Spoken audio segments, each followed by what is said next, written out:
Hi everyone, this is the multimedia component of my textbook chapter on narcissism, and this is intended to provide you with an idea of what's in store. So what is narcissism? For most people, it may bring to mind someone who is rude, arrogant, selfish, and insensitive to the feelings of others. Often a person displaying characteristics of a bully either in their private life or in the workplace. There is a certain level of narcissism which can be considered healthy.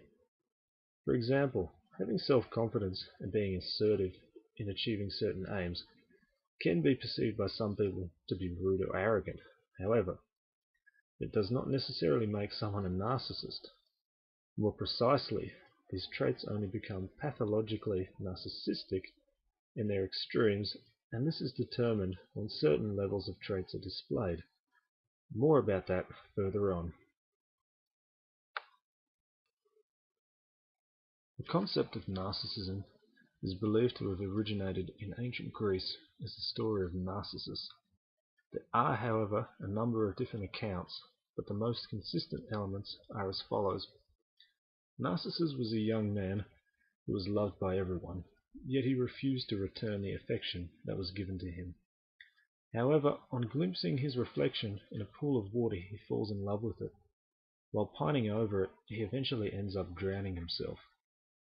This story demonstrates how self-obsession and disregard for others can lead to depression, loneliness, and social isolation. However, less important is its origin, and more important, the effect the narcissist's behavior has on others and the ability for the narcissist to form true relationships.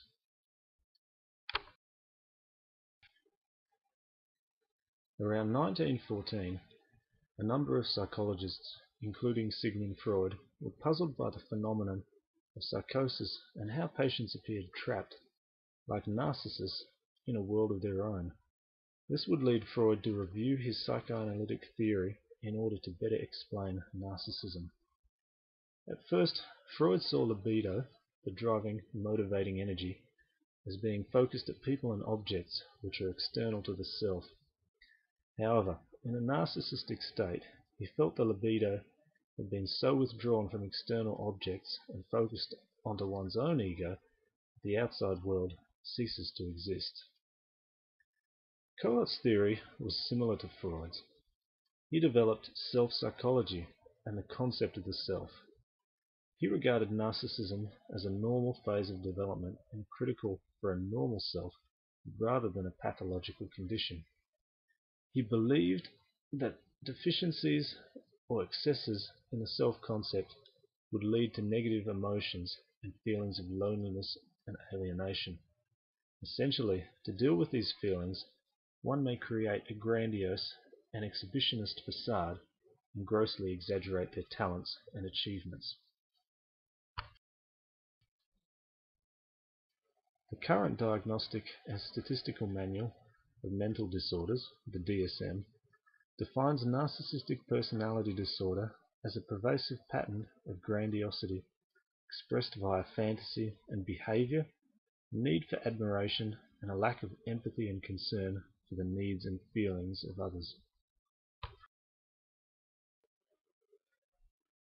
This chapter will crystallize these concepts in more detail with a case study example and a self-test at the end.